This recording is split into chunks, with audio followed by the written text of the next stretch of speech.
आज भारत के हर संप्रदाय में, हर वर्ग में, छोटा हो, बड़ा हो, किसी भी प्रकार का व्यक्ति हो, पढ़ाई कर, इतना बड़ा परिवर्तन आ गया। लोग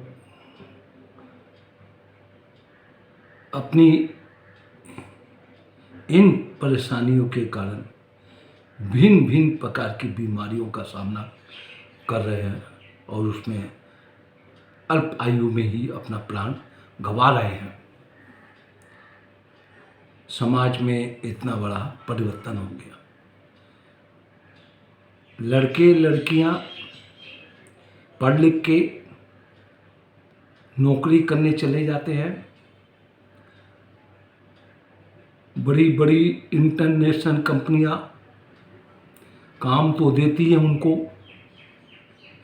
2 आदमी का पैसा 1 आदमी को मिलता है, लेकिन 3 आदमी के काम उनको करना पड़ता है। यानी 2 आदमी के बराबर का पैसा तो उनको दिया जाता है, लेकिन काम 3 आदमी के बराबर का काम उनसे लिया जाता है।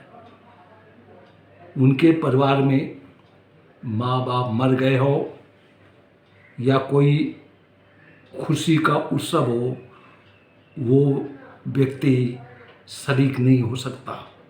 यदि किसी कारण वो आ भी जाता है तो कंपनी वाला वहीं से बैठे बैठे उनको ऐसा काम दे देता है, वो उत्सव मनाना भूल जाते हैं, वो काम पर लग जाते हैं।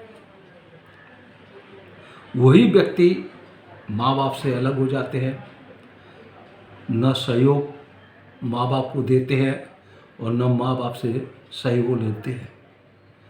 वही लड़के लोग जब नौकरी करके कलकत्ता से बाहर बम्बे, दिल्ली, मद्रास, हैदराबाद, बेंगलोर या अमेरिका, लंदन कहीं भी चले जाते हैं, उनके हिसाब से उनका रहन सहन, खान पान सब बदल जाता है। उनको अपने माँ बाप, परिवार से उनको कोई अटैचमेंट नहीं। उनका परिवार सिर्फ उनकी पत्नी, उनका लड़का ही परिवार है। और उनके यहाँ यदि कोई प्रोग्राम होता है, पहले वो अपने माँ बाप से अपना स्टैंडर्ड बनाने के लिए 1500 स्क्वायर फीट का फ्लैट लेते हैं। बेड, फर्नीचर, जो भी जीवन की जो आवश्यकता की जो चीज़ होती है, सब उसको सजा के रखने की व्यवस्था करते हैं। और चाहे टीवी हो, चाहे फ्रिज हो, पलंग हो, बाथरूम हो, किचन हो, एसी मशीन हो, और भी डेकोरेशन के बहुत से जो सामान होते हैं, वो अपना स्टैंडर्ड के हिसाब स्टैंडर्ड मेंटेन करने के लिए एनी हाउ, चाहे वो नौकरी से पैसा आ रहा है या ना आ रहा हो, बैंकों से लोन ले लेना, यार दोस्तों से लोन ले लेना, उसको प्राप्त करने के लिए और उसमें उलझते जाते हैं। जब माँ बाप से पैसा पूरा मिल जाता है तो माँ बाप को उसी प्रकार निकाल दिया जाता है, जैसे दूध में से एक मक्खी को निकाल के साइड कर दिया जाता है, उसी प्रकार माँ बाप को निकाल दिया जाता है। और ऐसा भी देखा जा रहा है, यदि उनके घर में कोई प्रोग्राम हो रहा है या शादी ब्याह का कोई प्रोग्राम हो रहा है, परिवार के खास आदमी को बुलाना या ना बुलाना, आए ना आए, मान सम्मान करना ना करना, वो व्यक्तियों का आचरण में नहीं आता है। वो अपने स्टैंडर्ड के हिसाब से, अपने स्टेटस के हिसाब से वो अपने मित्रगण को बुलाते हैं। उनके ऑफिसर लोग रहते हैं, डेली का जिनका उनसे आने जाने का या व्यापार का संबंध बना हुआ है, वो अपने हिसाब से उसको बुलाते हैं और चलाते हैं। उसमें परिवार वाला आए या ना आए, उनको परवाह भी नहीं रहता है। पहले तो फ्लैट लिया जाता था, अब कॉम्प्लेक्स लिया जाता है। कॉम्प्लेक्स में फ्लैट लेते हैं, उसमें हजारों के तादाद में फ्लैट बनते हैं, हजारों व्यक्ति से मिलना जुलना। अब उनका परिवार से कोई संबंध नहीं रहा। वो कॉम्प्लेक्स में जो व्यक्ति रह रहे हैं उनसे डेली का मिलना जुलना, वो अपने स्टेटस और अपने स्टैंडर्ड के हिसाब से उनको बुलाते हैं। यदि परिवार में कोई कमज़ोर है, पैसे से या मानसिक से या कोई भी कारण से असुविधा में है, उसको उनको बुलाने में या मिलाने में उनको अपना हीन भावना पैदा होता है, इंसल्ट हो जाता है, उनकी इज्जत चली जाती है। इस खेल में वो अपने माँ बाप तक को भूल जाते हैं, भाई को भूल जाते हैं, चाचा ताऊ को भूल जाते हैं। उनका सिर्फ परिवार एक ही रहता है, मैं, मेरा बच्चा, मेरी बीवी, यही परिवार सीमित रह गया है। ये स्टैंडर्ड, स्टेटस, इज्जत की जो बात हो रही है, ये पढ़ाई कर हर समाज में ऐसे देखने को मिल रहा है। माँ बाप क्या उम्मीद से कितना यत्न प्रयत्न करके उन बच्चों का जीवन का अच्छे ढंग से बीते, पढ़ाने में, लिखाने में, पहनाने में, उनकी एक्टिविटी जो भी होती है उसको करने में वो अपने जीवन का सुख भूल जाते हैं। जब वही बच्चा जब बड़ा होता है, माँ बाप को बेकदरी से निकाल दिया जाता है, तब उन माँ बाप पर क्या बीतता होगा वही जानते हैं। ये जवान बच्चे, नवयुवक बच्चे, वो ये कभी नहीं सोचते हैं कि मैं भी कभी उम्र का हूँगा, मेरी शरीर की इंद्रियाँ कमज़ोर हो जाएगी, हाथ पाँव नहीं चलेंगे, आँखों से नहीं दिखा जाएगा, कानों से नहीं सुना जाएगा। वो तो ये समझ के बैठे हैं कि जो मेरी आज की अवस्था है लॉन्ग लाइफ तक ऐसी रहेगी। इस प्रकार का लोगों में, आपस में, परिवार में एक दूसरे के प्रति होता है। कुछ परिवार को लेकर चलना चाहते हैं, साथ में काम करना चाहते हैं, और परिवार में कुछ प्रोग्राम होता है, इसको सहयोग के हिसाब से परिवार के सदस्यों को हिसाब से किया जाता है। मेरे जीवन में घटना घटी, मैं उसी के आधार पर बोल रहा हूँ। मेरे लड़के की जब शादी हुई, शादी के समय और तिलक के समय मैंने सिर्फ अपने परिवार को संगठित करके, अपने ससुराल वाले को संगठित करके, उनको इनवाइट करके उस आयोजन का आनंद प्रमोद से हमने उसको बिताया। अलग से मैंने एक पार्टी दी, उसमें हमारे जितने मित्रगण थे, व्यापारी वर्ग थे, और दोस्त यार बहुत से ऐसे भी थे, परिचित भी थे, उनको मैंने उस प्रोग्राम में बुलाया, इंक्लूडिंग विथ फैमिली। लेकिन लोगों ने मेरा उसका सराहना तो किया, लेकिन उनके यहाँ जब काम पड़ा, उन्होंने क्या जवाब दिया, यदि आप सुनेंगे तो आपके रोंगटे खड़े हो जाएंगे। बोलो वो भाई साहब के पास पैसा था इसलिए उन्होंने खर्चा कर दिया, हमारे पास तो पैसा नहीं है, हम तो इस ढंग से नहीं कर सकते हैं, हमको तो अपना परिवार देख के चलना पड़ता है। उन्होंने तो पैसा था, पैसा को उन्होंने इस प्रकार का उपयोग किया, हम उस नहीं करें। लेकिन हमसे वो काफ़ी सामर्थ्य है, हमसे पैसे में सब मामले में बहुत आगे है, लेकिन उनके मन में परिवार को लेके संग में उस प्रोग्राम को करने का नियत नहीं था, इसलिए उन्होंने इस प्रकार का अल्फाज बोला। ऐसे बहुत से घटना घटती हैं।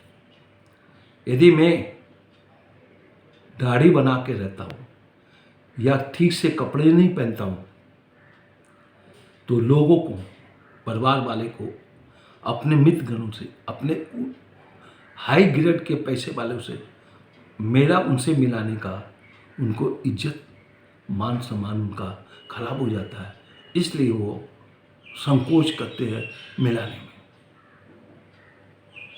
वही व्यक्ति लोग सोसाइटी क्लब में जाके शराब पीते हैं, गुलछल्ले उड़ाते हैं, मौज मस्ती करते हैं, नृत्य नाच गाने का ऐसा आयोजित प्रोग्राम करते हैं जो सुन के सर नीचा हो जाता है। उनकी तारीफ ही होती है, उनकी गुणगान करते हैं, सिर्फ पैसा के कारण। उनका स्टेटस, उनका रुतबा, उनका स्टैंडर्ड के हिसाब से वो कुछ भी कर ले, उनके लिए कोई बुराई करने वाला कोई नहीं है, कोई कहने वाला नहीं है। इसी प्रकार समाज में परिवर्तन आ रहा है। लोग आपस में, परिवार के लोग जब इस प्रकार की घटना घटती है तो लोग उसमें सहयोग दोनों ही पक्ष नहीं करते हैं। वो अपनी स्टेटस स्टैंडर्ड के हिसाब से, इज्जत के हिसाब से सामने वाले को बुलाना नहीं चाहता, और सामने वाला ये सोच के नहीं जाता है कि वहाँ पर जाने से हमारा कोई मान सम्मान, कोई मेरा इज्जत मेरे से ठीक से बात नहीं करेगा।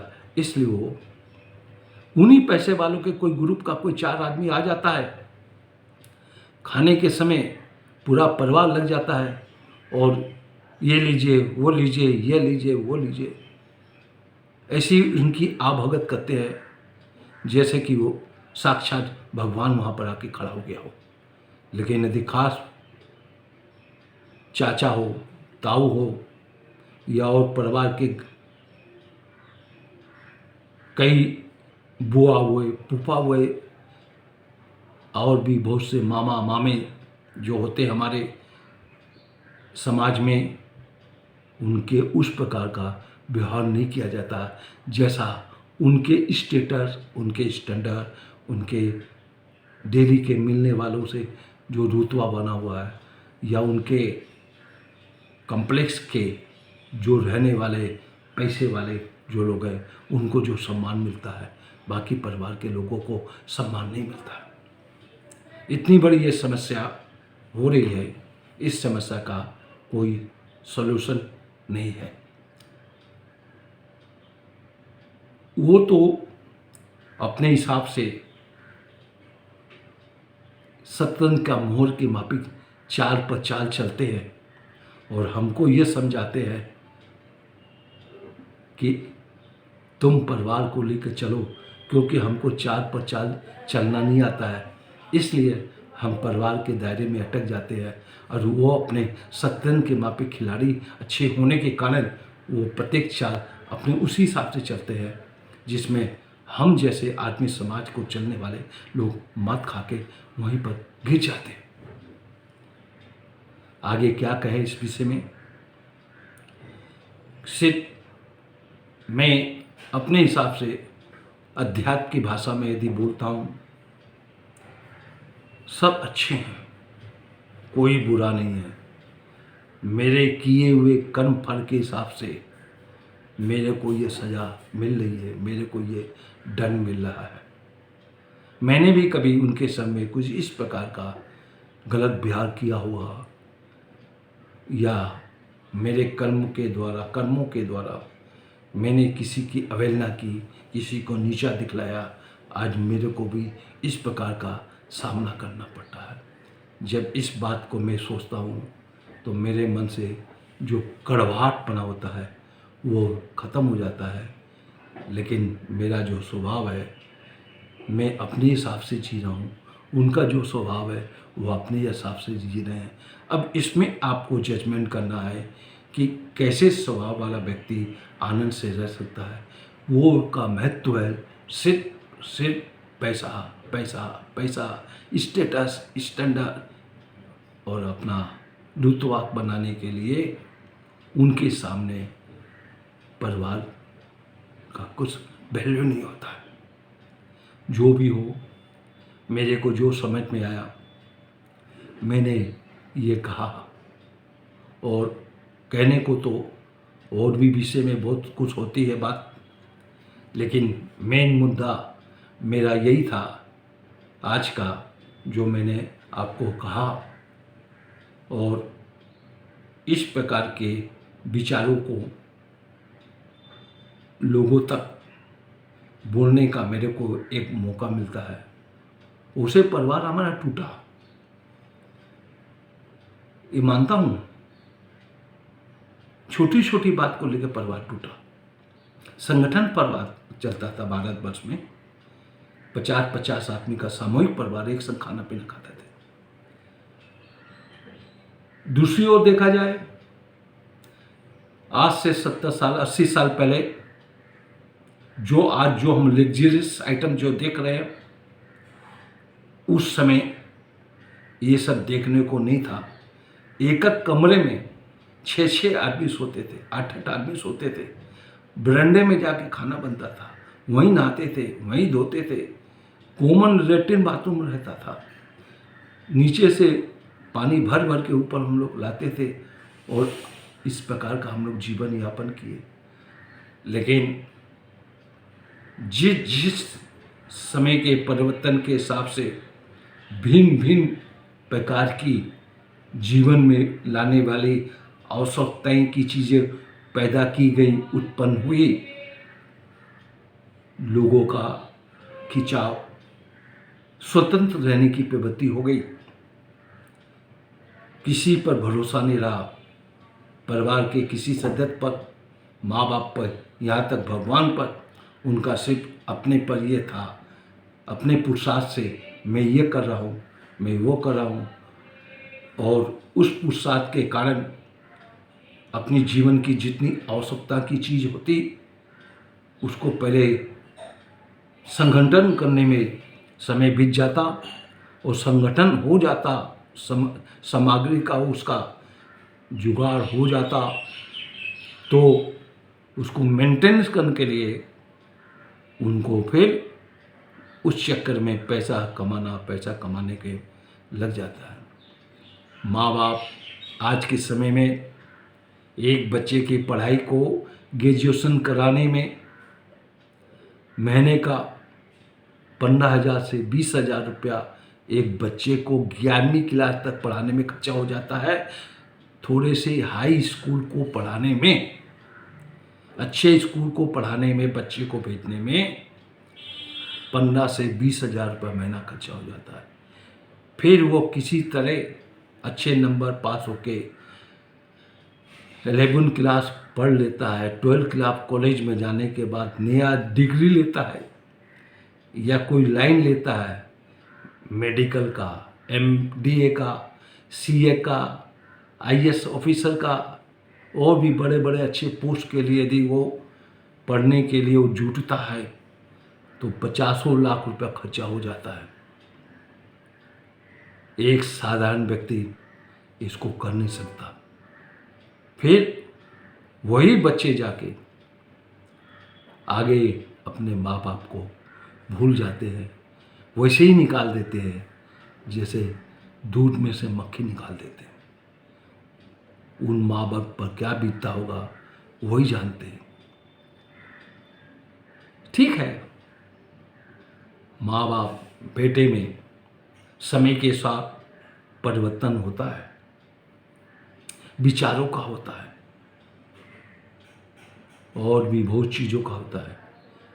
यदि बेटा बाप के संग या बाप बेटा के संग सिर्फ अकेले में बैठ के, किसी के साथ में नहीं, सिर्फ दोनों रहे, अपनी अपनी बातों को रखें और रखने के बाद विचार विमर्श करें, तो मेरे हिसाब से उनकी समस्या का समाधान हो सकता है, लेकिन होता नहीं है। यदि किसी के संग भी आपका डिस्प्यूट है, किसी भी व्यक्ति के संग में आपका तकलीफ है, तो उसी व्यक्ति के संग बैठकर विचार विमर्श करिए। तो मैं बोलता हूँ 80% आपका प्रॉब्लम सोल्व हो जाएगा। मैं कहता हूँ, मेरे जीवन में कुछ ऐसा घटना घटी, उस घटना के अनुभव के हिसाब से मैं कहता हूँ, विचारों का टकराव हो सकता है, मन का टकराव नहीं होना चाहिए। परिवर्तन है, समय में परिवर्तन होता है, गैपिंग आती है बाप बेटे में उम्र के हिसाब से। यदि उस चीज को ध्यान में रखते हुए यदि आपस में बैठ के विचारों का, समस्याओं का आदान प्रदान करें, तो मैं बार बार कहता हूँ वो समस्या का समाधान हो सकता है। लेकिन उसके रिमोट कंट्रोल दूसरे के हाथ में होता है, चाहे लड़की के माँ बाप के पर, चाहे लड़की की दोस्त यारों के पर, चाहे लड़की की दोस्त यारी सहेलियों के पर, या परिवार के कुछ ऐसे व्यक्ति होते हैं उनकी रिमोट कंट्रोल के कारण जीवन जो होता है नरक में हो जाता है और बहुत बड़ा समस्या का समाधान सोल्व नहीं होता है, बल्कि तकलीफ पाके उलझता रहता है। तो मेरा सुझाव यही रहता है, आपस में जब मैं चर्चा करता हूँ कोई भी व्यक्ति से किसी भी प्रकार का किसी भी क्षेत्र में यदि आपका डिस्प्यूट आता है, उससे एकल में बैठ के, एकांत में बैठ के उस विषय का चर्चा करते हैं तो आपका प्रॉब्लम सॉल्व हो जाएगा। इस प्रकार का उसका आने वाले बहुत होते हैं, किसी को सही मार्ग बतलाएंगे तो मानने को तैयार नहीं होता है। यदि उसी व्यक्ति को, उसी को गलत लोगों का, बातों का उसको हम बोलेंगे या करेंगे, या कोई उसको बोलेगा गलत बुराई करेगा, तो वो बड़ी जल्दी उसको अपने ओर ग्रहण करके उसको सुनने की उत्सुकता रहती है, और उत्सुकता में चक्कर में वो प्रचार ऐसा कर देता है, वो व्यक्ति चाहे लड़का हो चाहे बाप हो, वो सबके निगाह में गिर जाता है और बदनाम हो जाता है। जब बदनाम गिर जाता है व्यक्ति, अपने को उठाने में, अपने को समक्ष बनाने में पूरी जिंदगी निकल जाती है, लेकिन प्रॉब्लम सॉल्व नहीं होता। तो मेरा सुझाव यही है, लोगों के बहकावे में नहीं आए, चाहे लड़के के मित्रगण हो, चाहे लड़की की मित्रगण हो, चाहे माँ बाप हो या कोई दूसरे रिश्तेदार हो, उनके में बातों में ध्यान नहीं करके पर्सनल आपस में बैठकर यदि बात करें तो उस चीज़ का समाधान हो सकता है, और आगे की जिंदगी, आगे का जो रास्ता, आगे का जो चलने का जो आर्ट ऑफ लिविंग जो है वो आपका हल हो सकता है। और मैं ये भी कहता हूँ, मैं ज़्यादा आध्यात्मिक नहीं हूँ, लेकिन मेरे जहाँ तक सुना रामायण भागवत, इसमें हर चीज़ की समस्या का समाधान है। किसी भी व्यक्ति का, किसी भी प्रकार का जीवन में कोई संकट आए और उस संकट का समाधान रामायण में, भागवत में उसका निचोड़ आपको बतला दिया। यदि उनके बतलाए हुए